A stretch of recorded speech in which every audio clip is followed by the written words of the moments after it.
Projektom Supporter, partnerskim projektom s društvom Lojtra iz Slovenije, organizacijom Curva de Cultura iz Rumunjske i udrugom Mosti iz Hrvatske otvaramo u javnom prostoru temu mentalnog zdravlja mladih. Danas su naše gošće u ovom podcastu moje drage kolegice Amalija Hrepić-Grujić i Josipa Matoković. Josipa i Amalija, evo, danas ćemo nekako pokušati otvoriti temu svega onoga što radimo u udruzi Most, ali danas ste vi liderice, psihoterapeutkinje, psihologinja, socijalna pedagoginja. Dugi niz godina radite u Mostu, ali vaš put je nekako počeo davno prije. Dotakli ste rad s mladima za vrijeme svog studija, volontirajući, radeći na nekim počecima i udruge Most. Pa eto, malo jedan presjek kako je to teklo do danas. Da, zapravo tu ono što bi ja krenila je da je bio je fakultet i neki moj rad i volonterski rad. Ono što je zapravo obilježilo moj radni vijek je rad u Mostu, koji je ove godine došao do punoljetnosti. 18 godina sam tu. Jako puno vremena, jako puno prilika u Mostu za napredovanje, za školovanje, za...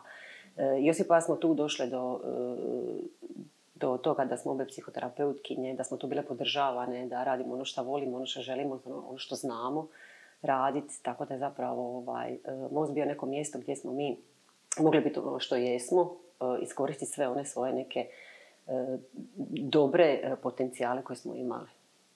Super, Josipa, to je neki put.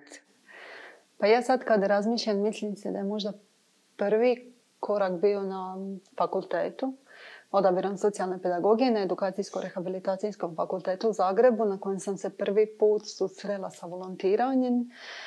Tijekom prvih godina studija sam krenula volontirati onako ozbiljnije u životu i van nekih fakultetskih obaveza i to je bilo jedno iskustvo koje mi je donijelo zaista puno novih, na prvom mjestu poznanstava i prijateljstava. Ono neko sigurno mjesto za mene i sigurna mjesta u Zagrebu, a u profesionalnom smislu jako puno novih znanja i vještina. Tako da po povratku u Split mi je jedna od prvih mojih ideja bila ok, kome ću se javiti za volontiranje, pa je tako Most negdje kroz bespuće interneta došao do mene. Mislim da je to obilježilo neki moj put i dolazak u Most po povratku i evo, zadnjih 10 godina imam onako i tu sreću da radim tu, da sam zaposlena kao socijalna pedagoginja. I Most je imao sreću da ima vas i da ste nekako zagrizle u ovu temu i da vas je zapravo inspirirao rad s mladima. Što je nekako vama, što ste zapravo kroz ovo razdoblje naučili, recimo radeći s mladima? Što ste od njih dobili? Što vam je ono bilo negdje da možete danas reći pa naučili smo nešto i od te djece s kojom smo radili? Jako puno. Zapravo, mislim da je to ono što je krucijalno, ono što je najvažnije, da osluškujemo njihove poruke. Ono što je meni najznačajnije u radu sa djecom je to da kad si s njima, ako nisi autentičan, da oni to znaju. Tu ne može biti fake sa djecom i ono što je zapravo meni divno je to ako neke dane i nisi skroz dobro jer imaš vlastitog sebe i nosaš ga okolo i svoj život i svoje probleme, da su to djeca kad možeš reći čuje, danas ćemo malo ovako, jer znaš i meni danas nije dobro. Ako sa djecom radiš docirajući i radeći s njima kao neko ko je stariji, pametniji, to ovdje zapravo nije prolazilo. Ovdje smo i u psihoterapijskom radu, i u grupnom radu, i u bilo kojem, i u radionicama, i u slobodnim aktivnostima, dakle u bilo kojoj vrsti odnosa s djecom, je, ja mislim, najvažnije bilo da znamo da smo jednaki.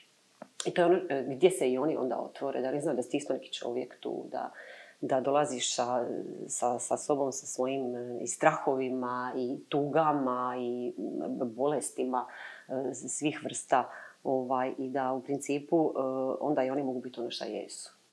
Meni se to isto čini da je nekako ono što ste gradile i radeći i s djecom stvarajući odnos zapravo potakli njih i nalazili u njima ono najbolje. Nekakve resurse na kojima ste mogli graditi neku priču i neku promjenu kod njih.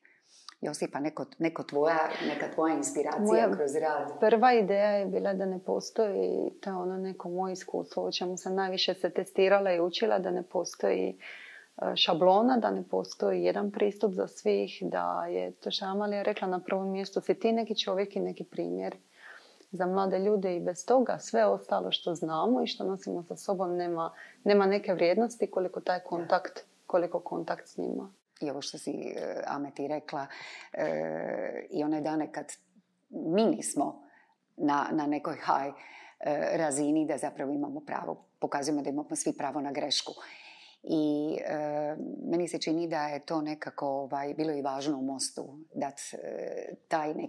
njegovat taj jedan pristup i stvarajući ovo jedno sigurno mjesto za njih, i ovo što si rekla, Josipa, i želeći neko sigurno mjesto za vas. Ono što mi je nekako možda važno na početku da kažete, evo, Amalija, ti punih 18 godina, dakle jedna zaista respektabilna broj godina, i Josipa, ti sa jednim desetljećem uvida, nekako što vam se čini danas kada govorimo o mentalnom zdravlju mladih, možda jedna usporedba s nekim počecima vašim i ona djeca koja su onda dolazila i ona koja dolaze danas. Kako doživljavate uopće danas stanje mentalnog zdravlja djece i mladih? Pa kad sam ja krenula tu raditi, zapravo i taj termin se nije toliko koristio. Danas je to nešto što je vrlo mainstream i što se zna, što je izrazito važno. Da se treba o tome voditi računa. O tome se jako puno govori. Sad koliko se radi, to će vrijeme pokazati. Jako puno još ima mjesta za napredak. Ono što znam i što na ovoj razini u radu u Mostu je to da zapravo su i djeca i roditelji i zapravo zajednica je manje, ima predrasude, manje je stigma ići psihologu, socijalnom pedagogu, stručnjaku za mentalno zdravlje.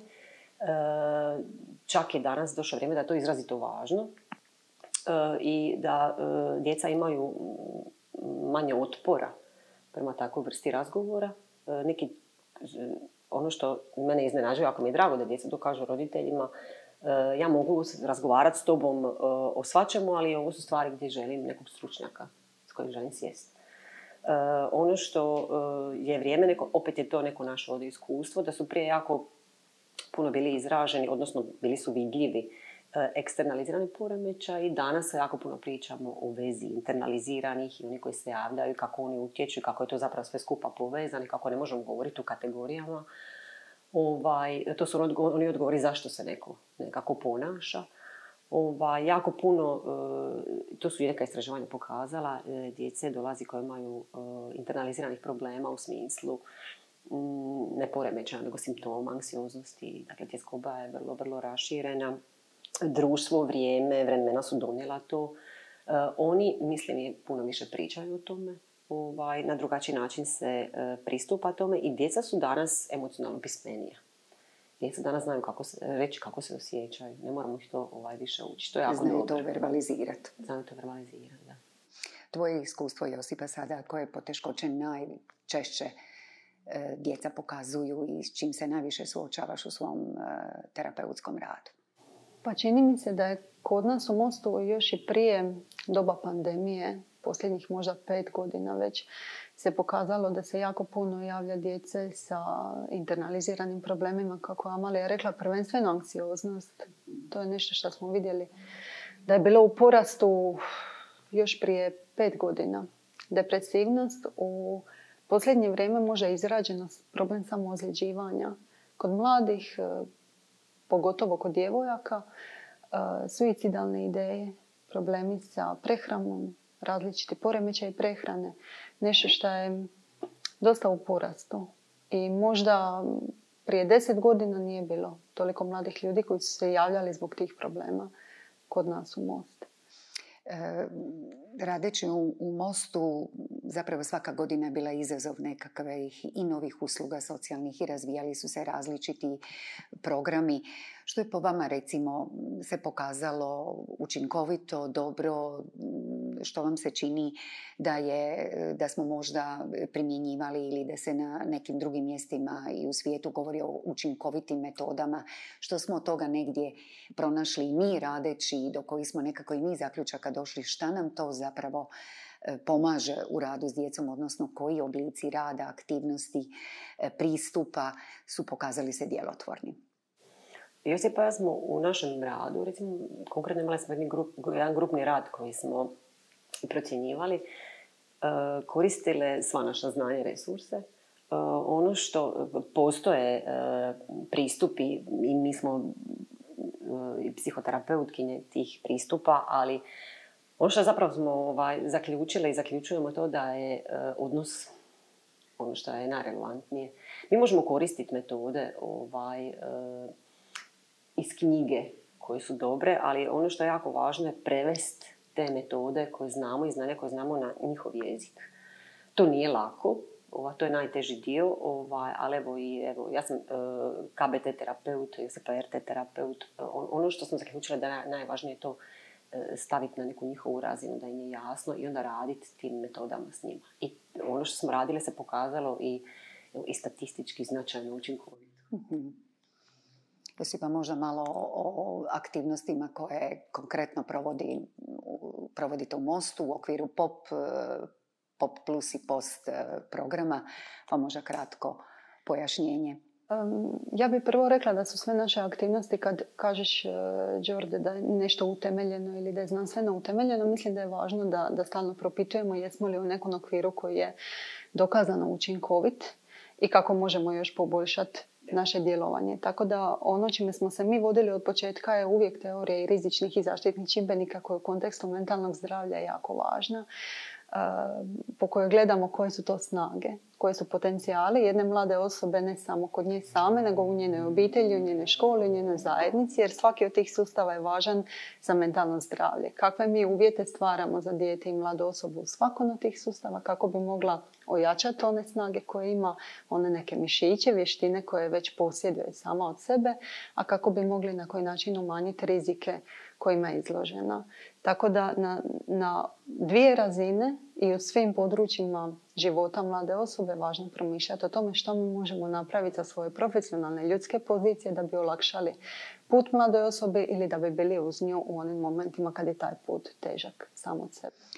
Da, nekako mi se čini važno reći da osim aktivnosti koje ste i razvijale i njegovale i u tome bile vrlo aktivne, dakle ove svakodnevne pomoći učenju, različitih aktivnosti, slobodnog vremena su zapravo odgovori na ono potrebe i poteškoće koje su ta djeca imala u nekim svojim razvojnim fazama. Dakle, da su imali poteškoća u obrazovnom sustavu, da su stihijski provodila slobodno vrijeme, da su imali teške ili konfliktne odnose s nekim autoritetima, s nekim odraslim osobama.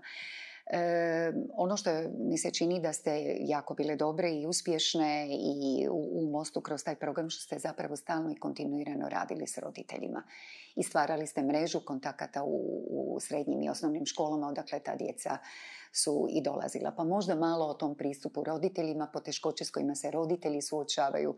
Nije danas jednostavno odgojiti dijete, kažu treba nam cijelo selo za odgojiti dijete, pa tako i mi nekakav smo imali pristup.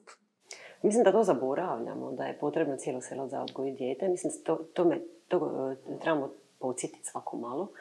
Da je zajednica, čak je to jedan teorijski pristup, Bronfenbrenov pristup koji je opće poznat u struci, da zapravo zajednica se čitava treba baviti u nekom trenutku sa djecom kad je to potrebno.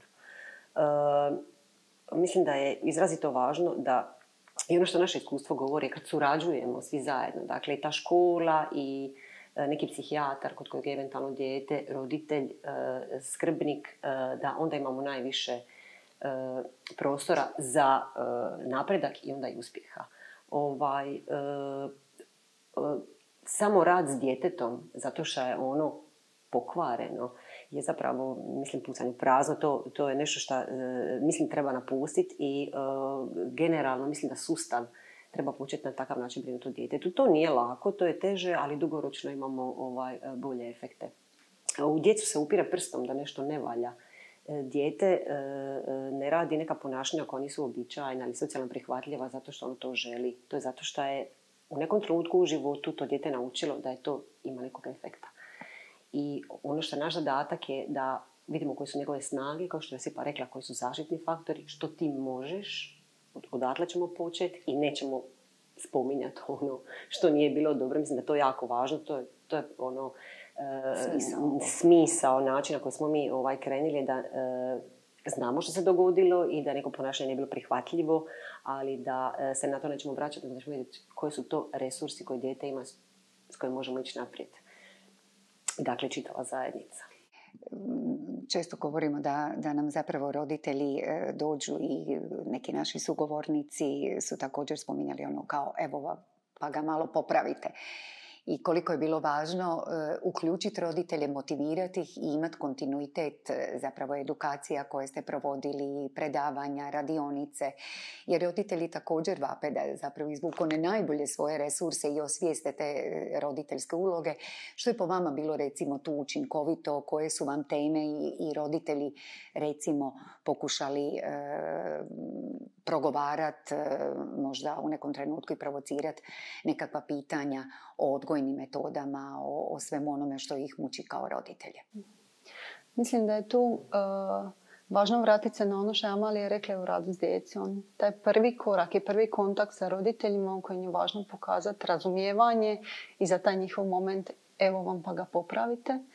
Razumjeti sa pozicije suosjećanja i razumijevanja te bespomoćnosti u kojoj se nekad roditelji zaista nađu i osjete se tako da više ne znaju što bi, da bi rado da im neko pomogne na bilo koji način, pa onda to nekad zvuči tako, evo ga nešto napravite s njim, molim vas, pa ga vratite, jer ja više ne znam što bi. To je, mislim, prva pozicija koju je važno razriješiti u prvom kontaktu, da pokažemo razumijevanje da je njima teško, da ne dociramo, mi znamo kako vi trebate odgajati svoje dijete, nego ok, sad tu smo zajedno i zajedno propitujemo, ne postoji odgojna metoda koja će nešto riješiti, postoje neki pristupi, postoje razne recepti koje probajemo i tehnike i metode i razmišljamo zajedno, ali nije poanta da mi nešto znamo o tome kako bi vi trebali živjeti svoj život u obitelji, mi ćemo vam reći kako to treba raditi.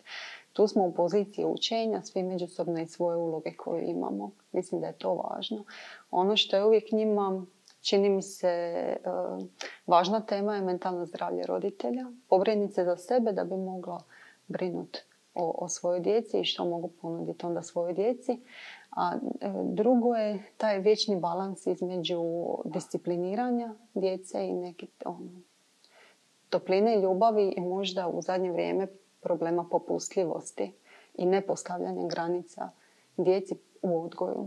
Mislim da je to važna tema, to i neka istraživanja pokazuju, ali naše iskustvo da je važna tema za roditelje, da oni jačaju svoje kapacitete, da je zapravo postavljanje granica briga o djetetu i iskazivanje ljubavi prema djetetu na taj način. I isto tako ukazivanje na utjecaj vršnjačke skupine u nekim razvojnim fazama, koliko je to teško, koliko je važno zapravo da roditelj zna okruženje djeteta, s kim je, na koji način provodi vrijeme, koju muziku sluša, koje knjige ga zanimaju, koji filmovi. Puno je to pokazatelja koji iz čega roditelji mogu nešto iščitati. Ali nekako čini mi se da je važno da ste tijekom godine kontinuirano radili s roditeljima. U grupnom radu ste poticali neke aktivnosti, ali ste radili i individualno savjetovanje. Ono što možda je važno reći nešto o suradnji u zajednici. S kojim to sve dionicima, kako to danas suvremeno kažemo, s kojim sve to institucijama, ustanovama ste nekako pokušali uspostaviti relacije i što je to učinilo u nekoj ukupnoj promjeni i obiteljske dinamike i u promjenama kod neke poteškoće koje su djeca imala. Ono što je, dakle, neki modus operandi, kad dođe dijete, mi kontaktiramo i školu, onda ako je potrebno i neku ustanovu, recimo centra za socijalnu skrb. Dakle, to je ono o čemu smo pričali malo prije, obuhvatiti zajednicu, svi oni koji su u kontaktu s djetetom. Dakle, centri za socijalnu skrb, izrazito važna suradnja sa školama, jako, jako važna suradnja, da vidimo iz koje to okoline dijete dolazi, kakav je taj vršnjački utjecaj, koji su to vršnjaci, kako se dijete tu snalazi. Dakle, te povratne informacije su izrazito važne. Važno je, naravno, i sudovi kad je to bilo potrebno i neke druge zdravstvene ustanove. Dakle, i to su zapravo suradnje koje su uvijek, kada su postojale, uvijek bile jako dobre, učinkovite, dobre za napredak djeteta. I obitelji. Ono što je nekako i temelj i cijelog ovog našeg projekta i vezan uz youth workere, nekako je i smisao bio i rada u Mostu, a to su vršnjaci, pomagači, vrlo aktivno uključeni u sve ovo što radite s mladim ljudima, pa možda jedan osvrt na efekt tog rada, na vrijednosti koje smo tu njegovali i nekako kapacitete mladih ljudi, kako smo ih ojačali s nekim novim vještinama, znanjima, supervizijama, sve ono što ste radili, pa možda jedan mali osvrt na vaš nekako iskustvo rada s mladim volonterima.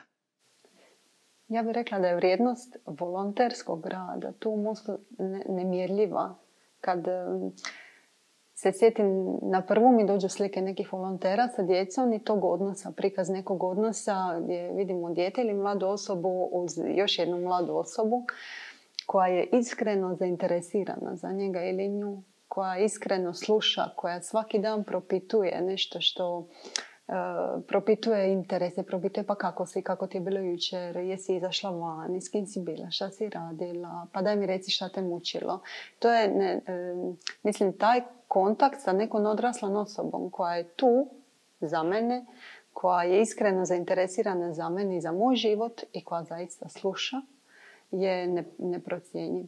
I koju vidim nekoliko puta tjedni, mogu se osloniti da je ona tu i čeka mi da će mi biti na pomoć i podršku. I može biti okidač, veliki okidač promjene.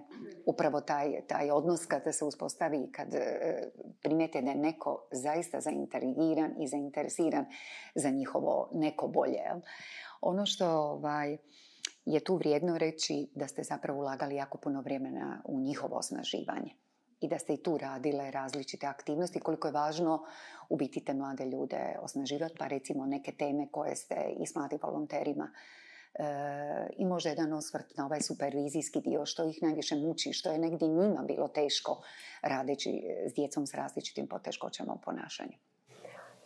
Ono što smo zaključili, kako je nama potrebna supervizija, tako je i volonterima potrebna supervizija. Supervizija je izrazito važna, mislim, u radu stručnjaka i svih onih koji rade sa i odraslim i djecom koji imaju neke probleme mentalnog zdravlja, kontinuirana supervizija.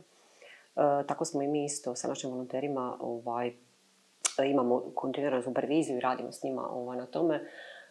Ono što njima bude zapravo na ovoj ljudskoj razini izrazito teško kad čuju neki problem, neki se povremeno jako teško nose s tim. Ono što je važno da onda znaju i da osjete da smo tu za njih kad im treba. Ako im treba razgovor o tome, isto tako, što je meni izrazito važno je da ako neki volonter ne može nešto raditi s nekim djetetom, da jasno mu damo da znaju da je to u redu. Oni od sebe, kad ideš nekom pomoći, onda od sebe očekuješ da daš sve od sebe, ali ako pređeš neke svoje kapacitete, to onda više nije dobro. Tako da im tu pokušavamo osvijestiti dokle idu njihovi kapaciteti, što je ok, a što nije ok prema samom sebi. Rad sa ovom djecom, ako nemaš neka znanja i vještine prethodna i ne educiraš se, to nije lagan posao. Zato tu smo im jako, jako velika podrška. To nastavimo njegovati, da nam se vrate i da znaju da je ok ako nešto ne možeš. Znam da je njima znalo biti, neki su čak pokazali da ih jako sram što nešto ne mogu. Onda smo radili jako puno na tome da je to sasvim u redu. Da se nešto ne može i da je ok da te sram, ali da zapravo postoji nešto što ne možeš, ali isto tako nešto što jako, jako, jako dobro možeš. Idemo se usmjeriti na to. Isto kao s djecom. Pa zapravo isto kao u našem radu, nekad dođemo do neke granice kad shvatimo da nadilazi naše kompetencije i da je jako odgovorno od nas da tražimo pomoć nekih drugih stručnjaka koji su kompatibilni s našom strukom ili nekim našim znanjima, ali mogu nadopuniti. Onda zovemo psihijatre, ponekad kontaktiramo, tražimo neke druge načine. Tako da je ovo važno. Možda, Josipa, i ovaj dio supervizije koje kontinuirano imate i niz godina i vi kao stručnjaci. Što je vama to nekako donijelo u radu i koliko vam znači supervizija? Mislim da je supervizija nešto što bi branili životom i tijelom od kad smo u Mostu. Prva riječ koja mi pada na pamet je podrška. Podrška nas, međusobna podrška supervizorice koja je tu s nama u problemima i poteškoćama u kojima se nađemo. van toga je i neka nova perspektiva. Dijeljenje nekih teških momenata, pa nova perspektiva, dođeš do nekih novih uvida, ovo mogu drugačije, ovo mogu na bolji način, ali prije svega jedno onako suosjećanje prema sebi, prema kolegama, da se nekad nađemo u situacijama koje su nam teške, zahtjevne i da je to ok. I vrlo emotivne. I vrlo emotivne i da je to ok, meni to dođe ko neki melem na dušu. Nakon svakog par mjeseci, par tjedana, ovisno o tome kad se nađemo, tih nekoliko sati je isto tako neprocjenjivo. Dragocjeno za rad, da zapravo i dalje održite jednu razinu i inspiracije i volje za daljnjim terapeutskim radom koji je zapravo vrlo i emotivno iscrpljujuć, pogotovo u vremenima kad zaista nekad se pitamo kako djeca uopće mogu odrasti u vremenima koja su zaista teška i kako danas to eufemizmom kažemo izazovna, a zapravo su teška. Teška su i nama odraslima. Budućnost nam je često neizvjesna, pa je nekako i nama odraslima s nekim kapacitetom godina i iskustva, a kako je to nekome koji ima 13 ili 14 godina i javi se tu i traži pomoć. Nekako bih htjela još da možda dotaknemo i ono što radite sve ove godine, a to je borba sa stigmom, sa predrasudama, djeca sa poremećajima u ponašanju, problemima u ponašanju, osim samog termina i maloljetnička delikvencija. Dakle, sve je na neki način opterećujuće i stigmatizirajuće, pa možda neke metode i neke izazove koje ste sebi postavili u ovom sad recentnom vremenu, što biste radili, koje aktivnosti biste eventualno poduzeli i namjeravate poduzeti u smislu smanjenja stigme? Izrazito je važno poslati poruku zajednici. Ljudi zapravo donesu zaključke koji su, to svi radimo, brzopleti. Tako mu funkcionira. Pokušavamo staviti stvari u kutiju zato što nam je tako lakše nastaviti dalje. I onda kažemo ako je neko nešto ukrao, onda je on loš. Ono što ćemo mi nastojati u budućem našem radu je da zapravo osvijestimo opće populaciji, ljudima, zajednici, da postoje uzroci tih ponašanja. Zašto se nešto radi? Mislim da ljudima nekada treba to objašnjenje. Isto tako, osim zašto, kako mi možemo pomoći toj djeci da prevladaju poteškoće u kojoj su se u tom trenutku našli. Ali stigma zapravo, kao što sam rekla na početku, ona jest sve manja. Ljudi su otvoreniji prema problemima mentalnog zdravlja. Međutim, kad se radi o tome da je u pitanju ovi eksternalizirani poremećaji, problemi, onda tu stigma još uvijek jako postoji. Kažem, to je samo zato što tako funkcioniramo. Tako nam je lakše staviti u kutiju i ići dalje. Tu ćemo nastaviti raditi da na neki način potaknemo zajednicu da promišlja malo više o tome zašto se neko ponaša, kako se ponaša. I da zapravo progovorimo da je to samo jedan simptom ili jedno obilježje takvog mladog čovjeka, neke mlade osobe, a zapravo da imaju i neke sjajne kapacitete da zapravo na tim resursima i gradite priču promjene. To će možda biti zaista izazov, jer nije jednostavno u ovim vremenima govoriti o nekim destruktivnim ponašanjima, a zapravo govoriti iz neke perspektive da tim mladim ljudima treba dati šansu. O stigmi i predrasudama na djecom s kojom radimo zaista nije jednostavno progovarati, jer govoriti o nekim mladim ljudima koji su napravili nešto i vezuje se uz destrukciju, uz autodestrukciju, uz oštećenje nečije tuđe, recimo, imovine ili ono kako mi sve to karakteriziramo, progovoriti u zajednici da kod te djece postoje neki drugi kapaciteti, neki drugi identiteti, nešto na čemu možemo graditi promjenu je zaista teško. Možda jedan mali osvrt s vaše strane koliko je Most u svim ovim godinama, ove godine će biti 25. godina nekog našeg djelovanja, postigao na smanjenju stigme, na smanjenju predrasuda, može čak i onih predrasuda da jedna nevladina organizacija može napraviti promjenu u zajednici, u percepciji uopće nekih mladih ljudi s poteškoćama, nekih mladih pomagača, sve ono što smo zapravo u Mostu radili, brinući se o nekima koji su na margini. Zapravo ja mogu reći ovo iz svoje perspektive, koliko je meni u tom smislu Most pomogao. Ja kad sam došla, ja sam tu osvijestila i naučili ste me tom pristupu tome. Da što zapravo stigma radi i šta možemo bez stigme i kako možemo pristupiti. Onda ovako iznutra je teško govoriti, ali ja mislim da u zajednici da smo u tom smislu stvarno napravili jako puno.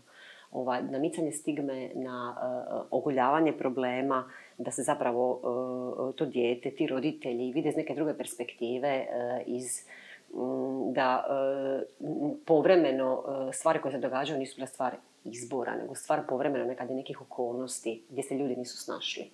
Svi imamo period u životu kad se ne snađemo dobro, ne moramo zato biti kažnjeni. Možemo biti mi oni koji podržavamo tu djecu i roditelje na tom putu. Ja mislim da je Most tu pionir u tom smislu. Zapravo na jedan put puno drugačiji način i pristupiti. Opet se vraćamo snagama, onim što se može i sa jednim suosjećanjem, razumijevanjem i autentičnošću. Mislim da smo zato tu mogli jako, jako puno postići. Do danas, u 25 godina. Da, nekako naša fokusiranost na resurse i pojedinca, ali i resurse i zajednice. Josipa, možda neki tvoj osvrt ili neka impresija?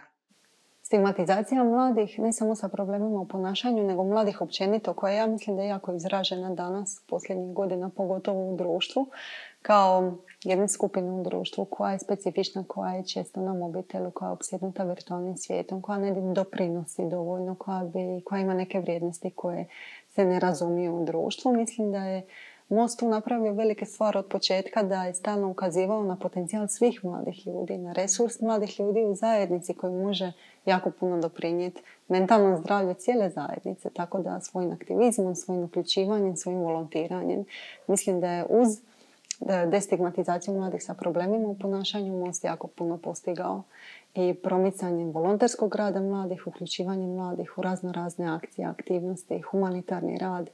I mislim da je to negdje isto napravljen jako velik pomak posljednjih 25 godina već.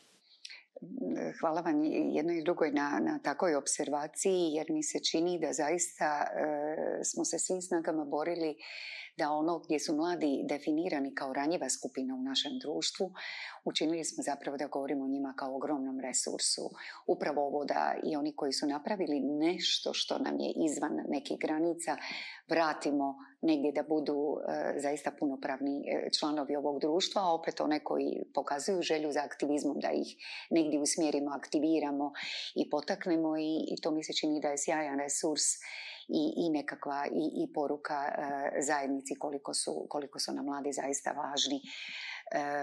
Možda nešto još za kraj, nekakve vaše razmišljanja, koje su vještine, znanja i sve ono potrebno jednom stručnjaku koji radi s mladima, a koji su to možda neke poruke mladima koji se žele aktivirati, volontirati, doprinijeti općoj promjeni na bolje mentalnog zdravlja zajednice, recimo. Oni koji žele volontirati u našem programu mogu nam se javiti. Radi s djecom koji ima neke probleme u ponašanju. Najčešće su to naši kolega koji su sličnih struka, ali ima dakle i svih ovih drugih. Oni koji žele doprinijeti, oni koji misle da imaju neke kapacitete, da mogu, da žele istražiti vlastite potencijale, mogu nam se javiti za volontiranje slobodno. Jer mentalno zdravlje zapravo je i aktivizam. I kvalitetno provođenje slobodnog vremena. Josipa, neki tvoj... Neki moj završni dojam je jedan citat od mlade osobe koja je, mislim, iz Nizozemske bila, koja mi sad pada na pamet, je da koja je rekla: nikad nemojte zaboraviti da je vaš posao moj život. I da je to stručnjacima, svima nama neka poruka, da uvijek imamo na umu da je naš neki profesionalni rad zapravo život jedne mlade osobe, život u koji nas ona poziva i pušta sa punim povjerenjem, da s tim tako je važno i postupati i odnositi se. Puno ti hvala. Puno hvala, Amalija, tebi i Josipa i na svemu onome što radite, što doprinosite, što mijenjate i što ste zapravo stručnjakinje koje šalju jasne poruke koliko su nam djeca i mladi važni, koliko nam je odnos važan i to činite svakodnevno u svom radu. Hvala vam puno i možda će biti ovo tek početak nekih novih podcastova u kojima ćete govoriti o svom znanju i iskustvu. Puno hvala.